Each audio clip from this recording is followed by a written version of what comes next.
Convido você a abrir a Escritura na carta de Paulo aos Filipenses, capítulo 1. Nós estaremos lendo do verso 9 ao verso de número 11. Filipenses, capítulo 1, de 9 a 11.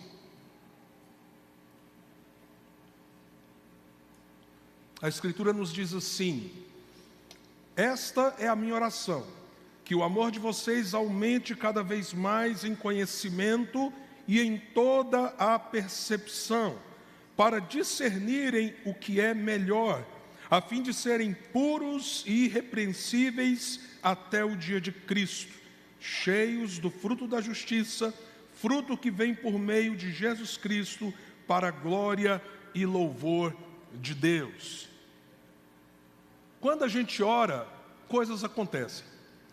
Coisas acontecem em nós, às vezes através de nós e apesar de nós. Eu estava orando alguns meses atrás, tirando um tempo devocional, se eu não me engano era uma segunda-feira. E lá no meu tempo com Deus, de vez em quando eu gosto de pegar o violão, até a Alice fez uma denúncia para o Catito, né? Disse: meu pai gosta de música antiga, falou no carro agorinha, porque quando eu pego o violão, eu canto aquelas canções que marcaram os anos aí para trás, né? E nesse momento de louvor, de adoração, de interação com Deus, comecei a orar e me veio algo muito intenso no coração. Me veio uma pessoa.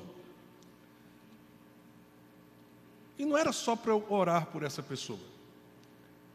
Esse irmão, nós havíamos tido alguns conflitos lá atrás.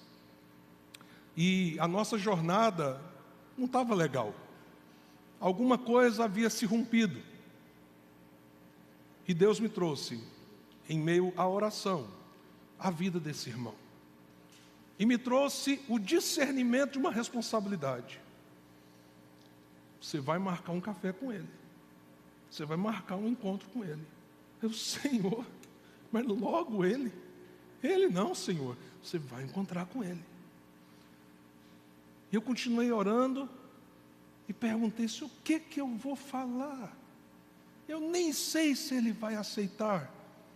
E eu confesso aos irmãos que parece que o discernimento acabou naquela hora, porque dali eu só fiquei entendendo que eu tinha que tomar um café com esse irmão. E isso acabou acontecendo. Mas ao final eu conto o resultado. É interessante que as cartas, as epístolas, elas têm uma estrutura meio específica. É um gênero literário. Se você for para as epístolas sem considerar como elas são estruturadas, talvez você vai ter dificuldade de entendê-las. E uma das coisas que você pode observar na maioria das epístolas, que, como eu disse, eram cartas, parte da estrutura dela é o fato que depois que há uma saudação, geralmente há motivos de gratidão e motivos de oração. É por isso que o apóstolo Paulo, depois de se intitular como escritor em parceria com Timóteo, está aí nos primeiros versículos do capítulo 1, ele começa a falar da sua gratidão e ele para registrar como ele orava por aquela igreja. E isso é muito significativo. Quando você for ler uma epístola e você vê essa estrutura lá no início da epístola, há uma coisa muito interessante que você pode usar como foco. A oração, geralmente ali no início, ela revela os desejos profundos do escritor para aquela pessoa ou para aquela comunidade. E como eu disse, quando a gente ora, coisas acontecem. Coisas acontecem em nós, através de nós e apesar de nós. E pense comigo como a oração é algo tremendo. Paulo, quando escreve essa carta, ele está preso, ele está em algemas, ele não podia ir até aqueles irmãos, ele não podia conviver com eles, a sua situação pessoal era tão dramática, tão complexa, mas orar ele podia. E não existem cadeias que consigam segurar a oração. Não existe distância geográfica para a oração. Não existe barreira que possa se contrapor às orações. Por isso você precisa pensar como anda a sua vida de oração. Porque se tem algo que nem diabo, nem mundo, nem carne podem impedir que tenha o seu efeito, é a vida de oração de alguém que se rende diante do Senhor. Você pode estar aqui, e nesse exato momento que eu estou te falando isso, talvez haja uma pessoa muito querida sua, que está fisicamente tão distante, que quem sabe o seu coração está ardendo de saudade. Quando você ora, essa distância é como se ela não existisse. E as bênçãos de Deus, a graça de Deus é derramada, porque oração é meio de graça. Então entende por que era tão importante o apóstolo não apenas dizer que orava pelas pessoas às quais ele escrevia as suas epístolas, mas inclusive pelo que ele orava. Pelo que ele orava. Ontem, quando eu cheguei aqui à noite, para a nossa conferência, uma irmã muito querida me puxou e falou assim: pastor, eu preciso dar um testemunho para o senhor. Eu tive um sonho muito ruim com um dos meus filhos, um pesadelo terrível. E eu acordei muito angustiada. E ela me contou como a semana foi uma semana difícil. Ela ligou para o filho e falou assim: meu filho, eu tive um sonho muito ruim com você. Um sonho que você estava num perigo de morte. E eu orei por você, meu filho, seja vigilante, tal, tal. Uma semana depois, o filho dela foi arrastado pelas águas lá no Rio de Janeiro. E ele então liga para ela e conta: mãe, foram as orações. Mãe, Deus me livrou, mãe. Deus ouviu as orações da senhora. Entende o que significa nós colocarmos nossa vida em oração diante de Deus? Agora, se a oração é tão significativa, se é o que Paulo podia fazer por aqueles irmãos uma vez que ele estava preso, qual foi o foco da oração de Paulo? Pelo que ele ora? Ele está clamando a Deus em que direção? Em favor daqueles irmãos que moravam em Filipos. E aqui tem uma coisa muito interessante. Aquela igreja, ela foi marcada por uma igreja amorosa. Vocês lembram lá em Atos, quando Paulo vai pregar em Filipos, por exemplo, uma mulher chamada Lídia aceita o Evangelho. O que o texto da palavra de Deus nos diz? Que quando ela aceita a Cristo, ela entende o que é a salvação em Jesus, o que ela faz? Ela abre uma candeia na casa dela, na hora. Por isso aquela coisa assim, meu irmão, minha irmã, o dia que eu for bacharel em teologia, terminar o meu mestrado, pós-doutorado, eu vou abrir minha casa. Ô infeliz, acorda. A mulher se converteu ontem, depois, 2 dias depois, está lá a casa aberta. Eu preciso compartilhar o Evangelho. Generosidade, perspectiva de que aquilo precisava ser anunciado para outros. Aí você lembra, ali naquela cidade, Paulo foi preso. E é naquela cidade que o carcereiro se converte. Carcereiro, irmãos. Nós temos, pelo menos aqui na igreja que eu saiba, 2 agentes prisionais. E eu de vez em quando converso com eles, eu digo assim: irmãos, o chamado de vocês é um desafio grande demais, porque vocês convivem com as situações mais extremas da nossa sociedade, e vocês são homens de Deus. Aquele carcereiro que viu aquele terremoto, que viu aquele mover de Deus, que ouviu a palavra, crê no Senhor Jesus, será salvo, tu e tua casa. Assim que ele converte, assim que inclusive toda a sua casa se rende a Jesus, o que diz lá o texto? Que aquele carcereiro foi cuidar das feridas de Paulo e Silas. De carcereiro, ele se tornou enfermeiro. Parece que isso entrou no DNA dessa igreja.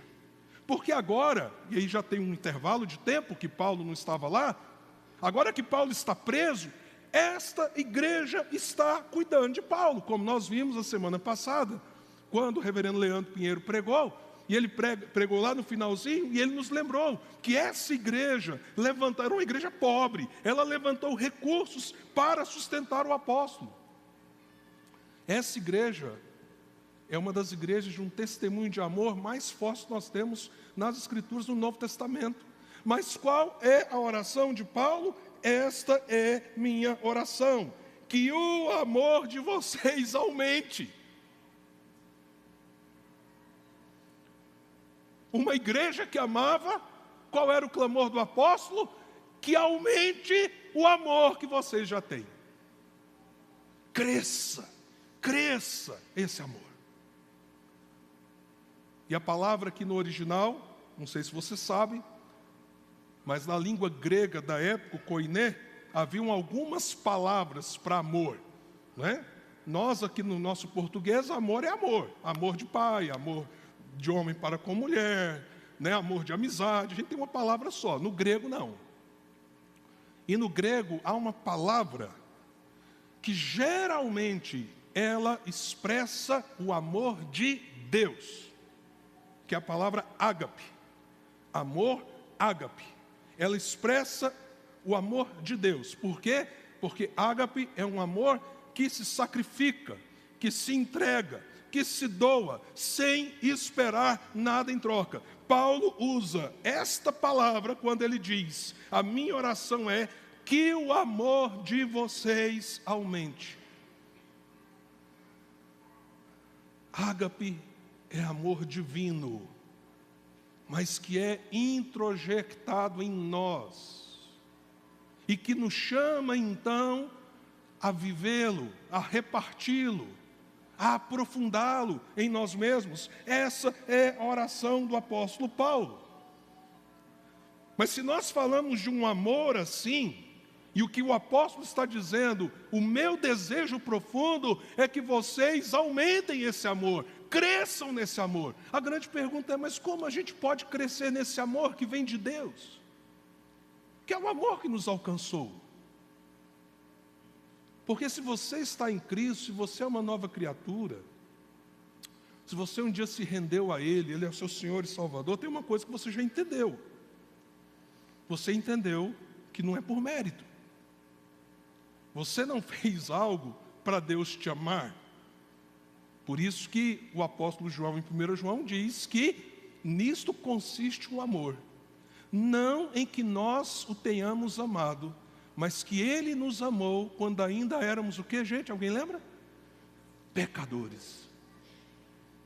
Você não tinha nada para oferecer para Deus. E esse amor sacrificial, extraordinário de Deus, veio e te alcançou. E agora esse amor que te alcançou precisa ser algo que entrou em você e que flui em você e através de você. Mas como a gente cresce nesse amor?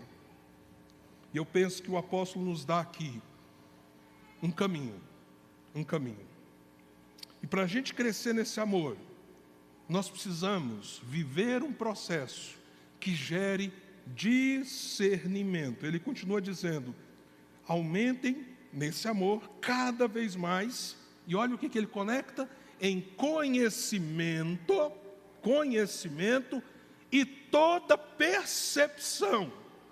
Com qual objetivo? Para discernirem. E aqui nós temos, como bons latinos, em especial brasileiros, um grande desafio. Porque para nós a ideia de amor remonta muito a sentimento. Amor para a gente está muito ligado a sentimento. Há uma confusão tão grande às vezes na nossa cabeça, no nosso coração. Agora pensa comigo, se o amor de Deus fosse vir na nossa direção a partir dos sentimentos que nós causamos nele. Se Deus te amasse a partir dos sentimentos que você provoca, ia ser um bem me quer, mal me quer danado, né? Eu acho que é por isso que tem tanto arminiano no Brasil, né?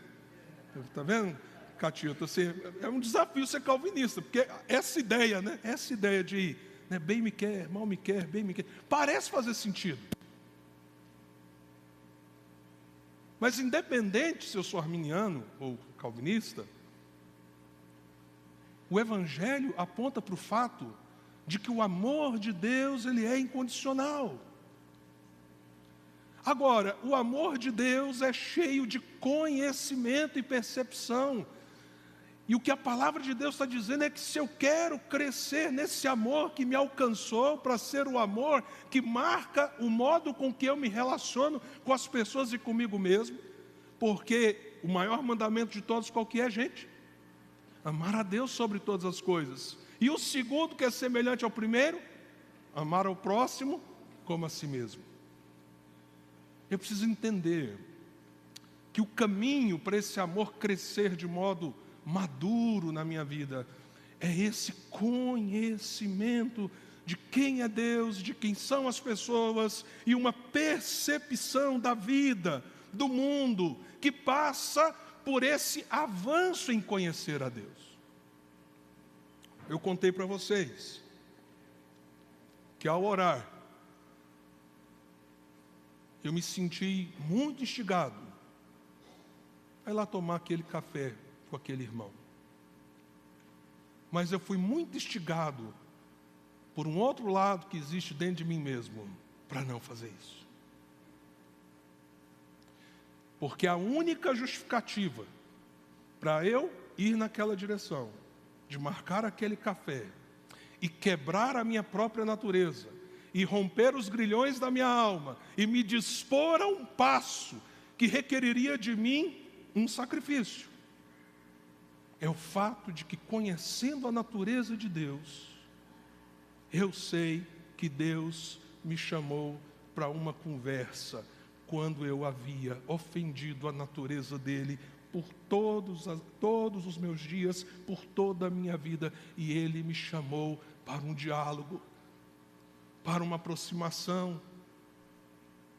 Então, se eu conheço mais da natureza de Deus, do coração de Deus, da obra de Deus, o que significa o Evangelho em mim, o que Ele fez por mim, entenda, é isso que vai nos ajudar a crescer em amor. É quando eu olho o tamanho do amor dEle, é quando eu olho para o tamanho do perdão dEle, é quando eu contemplo o movimento na história, o seu plano de redenção, a sua obra vicária na cruz. Aquilo ali não foi uma encenação. O Filho dele, santo, puro, o único justo, foi crucificado, foi morto, foi humilhado e foi por mim. E esse amor, se eu entendo e compreendo com mais profundidade esse amor, eu vou crescer. E aí eu vou ter discernimentos. Eu vou ter discernimentos objetivos. Eu vou ter clareza. Como que eu faço? Como que eu trato o irmão que me ofende? O que significa amar a esposa como Cristo amou a igreja? Eu vou entender muito melhor essas coisas se eu aprofundo o meu conhecimento e a minha percepção do próprio amor de Deus, quem Ele é, o que Ele fez por mim. Então haverá um avanço. Por isso ele fala de conhecimento e percepção, que irão gerar o quê? Discernimento. Discernimento. Isso é uma coisa tão profunda, irmãos. Veja a profundidade da oração do Pai Nosso. A profundidade da oração do Pai Nosso. Termina a oração. Mateus capítulo 6. Jesus comenta um assunto. ele não comentou sobre o reino, ele não comentou sobre fazer a vontade de Deus, ele não comentou sobre ser livres do mal, ele não comentou sobre o pão nosso de cada dia, mas teve um assunto que quando ele terminou de ensinar a oração, ele vai lá e comenta. Você lembra?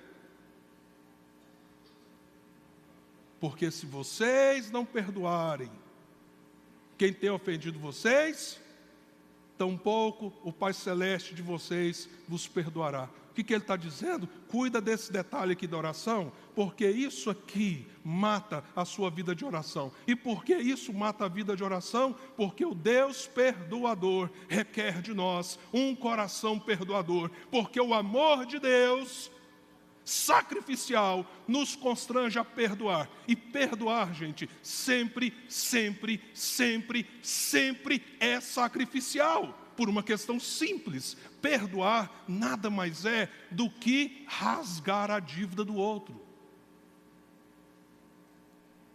E a gente vai discernindo isso. E se você quiser entender o tanto que o perdão é terapêutico, aí já é com o Catito e com a Dagmar, não é comigo. Conversa com eles e depois, esse negócio é cura mesmo. Se a gente perdoar isso, que isso faz com a gente?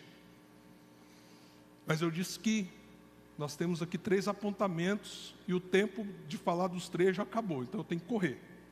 Segundo, a gente cresce em amor, tendo esse discernimento que nasce do conhecimento, da percepção de Deus, mas também quando a gente entende o papel da santidade, uma vida de santificação. E é interessante que Paulo usa aqui, ele diz, para discernirem o que é melhor, a fim de serem puros e irrepreensíveis. A palavra puros, muito interessante esse detalhe. A palavra puros aqui, no original, a linguagem que poderia ser transferida de modo direto. Então, a palavra aqui usada, puro, na revista atualizada, é a palavra sinceros. Ela tem um aspecto específico que a gente acha na literalidade da palavra. Ela significa literalmente julgados pelo sol. Julgados pelo sol. O que está se referindo? Tenham uma vida livre de culpa diante de Deus. Está ao sol, está clara, está nítida. O seu mundo interior, as suas lutas mais particulares, aquilo que acontece na sua intimidade. Você quer crescer em amor? A partir desse discernimento que você tem, então, deixa as coisas claras com Deus. E essa é uma coisa tão tremenda, porque se a gente pensa nisso como, eu vou me apresentar diante de Deus, puro no sentido de que eu não cometi falha nenhuma, aí nós temos um problema grave. Se a pureza que for não ter cometido pecado, então eu vou para Deus apenas quando está tudo ok, eu não tenho problema nenhum dentro de mim, eu estou em paz, eu só tenho feito coisa certa, não há nenhum pensamento, palavra, ação, obra que eu fiz que contraria a vontade de Deus. A pergunta é, então, quando que você vai para a face de Deus?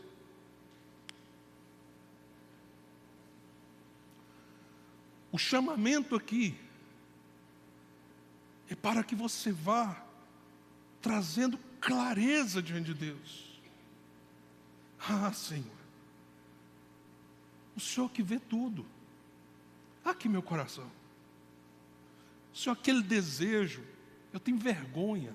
Mas o Senhor sabe que eu tive aquele desejo tão impuro, tão desonesto. O Senhor sabe que eu estava rindo para aquele cara, eu queria dar um soco nele. Isso acontece só comigo, irmãos? Bom, não acontece todo dia, tá? Mas acontece. Eu não sei se eu contei aqui na nossa igreja. Estou lá em João Pessoa, um camarada desacatou a Anaí na minha frente. Mas eu sou o reverendo Jean. Que reverendo que nada. Só foi o Espírito Santo de Deus, porque eu queria... Você faz isso com a minha mulher. E eu gritei com ele. E ele subiu o tom, e eu subi o tom. E chegou um pouco e falei assim, Senhor, agora eu vou ou eu não vou. Mas aí, como eu tenho o Senhor, eu não fui. Mas eu pequei. Passei uns 10 dias pecando, lembrando do cara, assim, tinha que... Aí você ora. Aí, por exemplo, como é que você faz um negócio desse? O camarada te leva às raias da loucura. Aí o discernimento me diz assim, começa a orar por ele. Mas Senhor, aí eu queria orar como tem uns crentes que andam orando por aí. Ó Deus dos exércitos, com o teu poder, vem sobre a vida daquele infeliz, arrebenta com ele. Eu queria fazer isso, irmãos. Eu só tenho um problema. Tem um tal de sermão do monte que não me autoriza. Vocês concordam? Aí o sermão do monte fala assim, eu vou parafrasear, falar nas minhas palavras. Ore por aquele infeliz. Clame a Deus por aquele cabra ruim. É mais ou menos isso. E o pior, ama o cara. Ai, Senhor. Você acha que a gente consegue isso no estralar de dedos? Sabe como é que a gente consegue esse tipo de coisa? Senhor, o Senhor sabe a raiva que aquele cara me passou. Mas o Senhor está me chamando a amá-lo. Então, Senhor, nesta manhã, diante da igreja Luz, que eu acabei de confessar que eu queria matar aquele infeliz. Mas, Senhor, onde ele estiver nessa hora, abençoa a vida dele. O Senhor sabe o que estava no coração dele aquele dia, talvez seja um homem muito, muito machucado. Eu nem sei o nome dele, Senhor, vai lá e abençoa ele nessa hora. E a gente, pela misericórdia de Deus, pode fazer com sinceridade. Mas tem um lado externo, que é a palavra irrepreensível. Como a gente cuida também, não só naquilo que a palavra está dizendo, traga a luz do sol diante de Deus. Deixa Deus ver, Ele está vendo. Mas você tem essa disposição, o Senhor está aqui. Eu estou sendo sincero, Senhor. Minhas mazelas, minhas lutas, meus pensamentos. E eu estou indo para o Senhor, porque o Senhor é o Deus de graça e misericórdia. O Senhor é Deus perdoador. Mas também, como eu lido com o testemunho do próprio Evangelho. Então nós temos que crescer em amor à medida que a gente cresce no discernimento e cuida desse mundo interno nosso, com sinceridade, e também da nossa atitude externa. E a gente tem que fazer isso até quando? O texto diz até quando? Até o dia do Senhor Jesus. Irmãos, enquanto nós estivermos aqui, esse é o exercício, esse é o exercício. Alguns aqui conhecem o princípio da valsa cristã. Eu não gosto muito de voltar nesse negócio não, que teve um congresso da IPB que eu dancei a valsa. Até hoje o pessoal está escandalizado. Mas a gente tem que dançar a valsa cristã, né? Arrepender, vamos ver se alguém lembra? Crer e o quê? Obedecer. Esse exercício. Até quando? Até o dia do Senhor. O dia do Senhor para você, pode ser que você morra, e aí o dia do Senhor chegou para você, você vai aguardar lá a segunda vinda dele, ou quando ele vier, se nós estivermos vivos. Por último então, irmãos, discernimento, santidade e frutificação. Paulo ora para que aqueles irmãos cresçam em amor, eles que já eram tão amorosos. O amor precisa sempre aumentar, discernindo a partir do conhecimento e da percepção, vivendo uma vida de santidade a partir dessa sinceridade com Deus e do cuidado com a atitude externa, mas também eles deveriam estar cheios do fruto da justiça. E para mim isso aqui amarra o todo. Por quê? Qual que é o fruto da justiça? O próprio texto diz que vem por meio de Jesus Cristo. Não sou eu que produzo o fruto da justiça. Fruto como um resultado. Um resultado de quê? Que fruto é esse? Eu preciso estar cheio dele. Mas o que é esse fruto? É o fruto da justiça. Por meio de Cristo. Então preste atenção. Quando Jesus estava lá na cruz, Ele estava cumprindo algo que só Ele podia cumprir. Só um homem perfeito, santo, justo, poderia ser o sacrifício por homens imperfeitos, pecadores, por gente como nós. Mas como nasceria um homem assim, sendo que todos os que eram descendentes da mulher nasceram debaixo do peso, do efeito, da consequência do pecado. Então só havia uma possibilidade. De vez em quando eu ouço assim, alguém diz, porque Deus poderia ter feito do jeito que Ele quisesse. Não, não poderia nesse sentido. Deus não pode pegar nossa sujeira, jogar para debaixo do tapete e fingir que não aconteceu nada. Ele é plenamente justo, Ele é plenamente santo. Então foi necessário que o próprio Deus, na pessoa de Jesus, se encarnasse, se tornasse 100% homem, para que o sacrifício acontecesse. Voltando para a cena da cruz. Última palavra de Jesus na cruz. E aí ele dá um brado e morre. No grego, tetelestai. Na nossa língua, foi pago. Foi pago.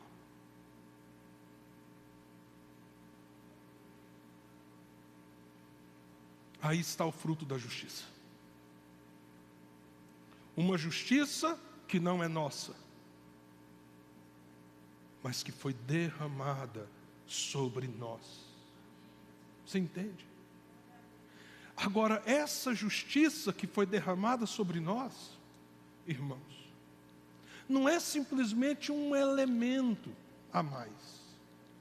Essa justiça é a nossa própria vida. Por isso que o apóstolo vai continuar, e o que ele vai dizer? Que para ele, o viver é Cristo, o morrer é lucro.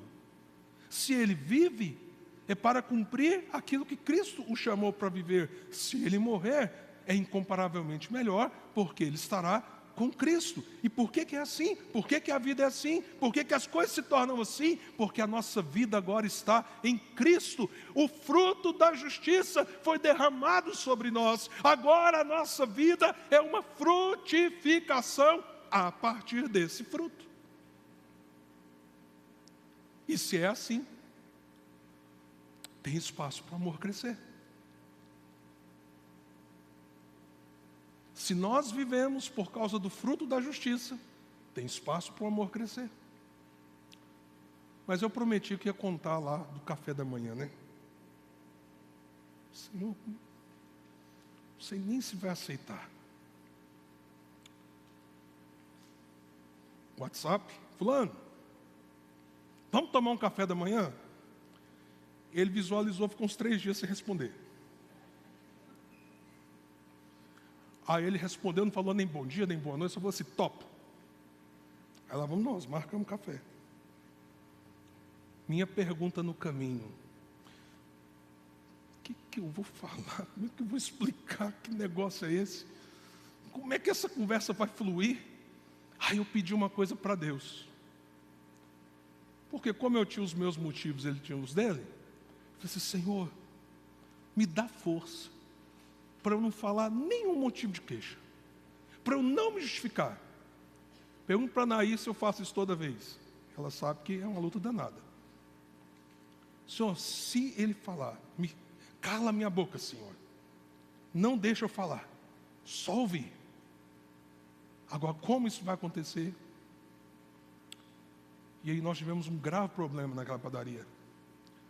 Porque foi uma conversa de 1h40 e tinham 2 homens de mais de 50 anos chorando, olhando um para o outro e reconhecendo, nessa manhã, a graça de Deus nos visitou. Já tivemos o segundo café. E eu louvo a Deus por aquilo que esse irmão em Cristo está colhendo. Mas eu sou muito grato a Deus, porque o Senhor me moveu e aquilo para mim foi muito terapêutico. Só tem um arrependimento. Por que eu não discerni isso um pouco antes? Para já ter dado aquele passo. Eu não sei como essa palavra nessa manhã desafia você. Eu sei que o desafio é para mim e para você. Crescer em amor. Crescer no amor de Deus. Talvez isso tenha um impacto sobre o seu casamento. relação com os filhos, aqui na igreja, porque o povo aqui é complicado. Ninguém admite, né? Vocês acham que só o pastor é complicado, eu também sou. Mas o povo aqui é complicado. Mas é um povo de Deus, é igual o povo de Filipenses, um povo amoroso. Posso ouvir um glória a Deus aí, pessoal? Amém? Mas de vez em quando é complicado. O que a gente tem que perdoar? Em que a gente tem que crescer? Para que o amor de Deus flua em nós e através de nós. Uma coisa eu sei, e eu termino com essa frase. A gente tem que começar orando. Orando. Orando. Curva a sua cabeça, então vamos orar. Quero te dar alguns instantes para você falar com Deus. O caminho está apontado. Conhecendo e tendo percepções mais profundas sobre Ele, sobre a sua palavra, você vai ter discernimento. E se você buscar ser transparente, sincero, na sua intimidade com o Senhor, ter coragem de pôr diante do sol até aquilo que te entristece com você mesmo, e cuidar do seu testemunho, você vai crescer, meu irmão. E se você foi alcançado pelo fruto da justiça, agora também frutifique na justiça. Ore a Deus.